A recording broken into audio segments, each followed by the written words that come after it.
If some of you still remember your basic mathematics, I believe you were told that a number to the power of 0 is 1. And maybe you were wondering, so today I want to establish that fact using this. I'm going to use these illustrations, this one and this one, to draw a conclusion. So let me start with the left side. If you see 2 to the power of 5 is expressed as 2 times 2 times 2 times 2 times 2. 2 is written 5 times. So we can say the power over here determines the number of times you have to write the 2. And if you multiply 2 by itself 5 times, you are going to get 32. Then here, 2 to the power of 4 is also expressed as 2 multiplying itself 4 times. And that equals 16.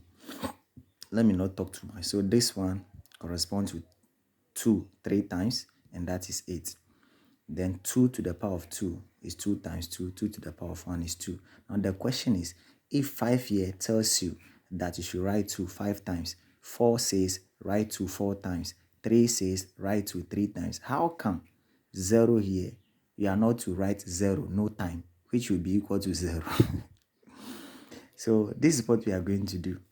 Let's try to establish a relation or pattern between the results here. This result here forms a pattern. You realize that when you divide the first number here by 2, that gives you the second result here. That is 32 divided by 2 gives 16. Same way, 16 divided by 2 gives you 8. 8 divided by 2 gives you 4. 4 divided by 2 gives you 2. So, if you want to find the next answer here, what you do is you divide 2 by 2. And if 2 people are sharing 2 items, they're all going to receive 1 each. So you can see that this one corresponds to 2 to the power of 0. This one that we got here corresponds to 2 to the power of 0. So we can say 2 to the power of 0 is 1. Now let me come to the second illustration. This one I'm using letter or alphabet. So same way, a to the power of 4 means we should write a 4 times. So a times a times a times a. A to the power of 3 means a by a by a, like that. Now, the question then is, what is a to the power of 0?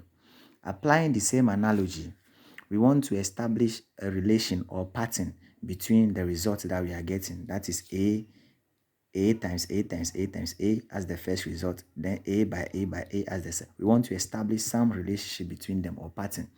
So you realize that if we divide the first result by a, then this a will get rid of this. Then you are left with 3 of the a's, which forms the second result here.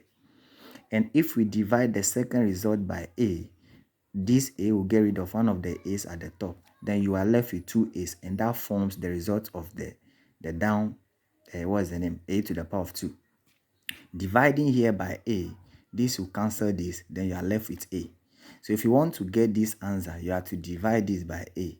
And any number dividing itself should give you 1. And you can see that this one corresponds to a to the power of 0. So we can therefore conclude that any number or any letter or anything at all to the power of 0 is equal to 1, but not 0. Thank you.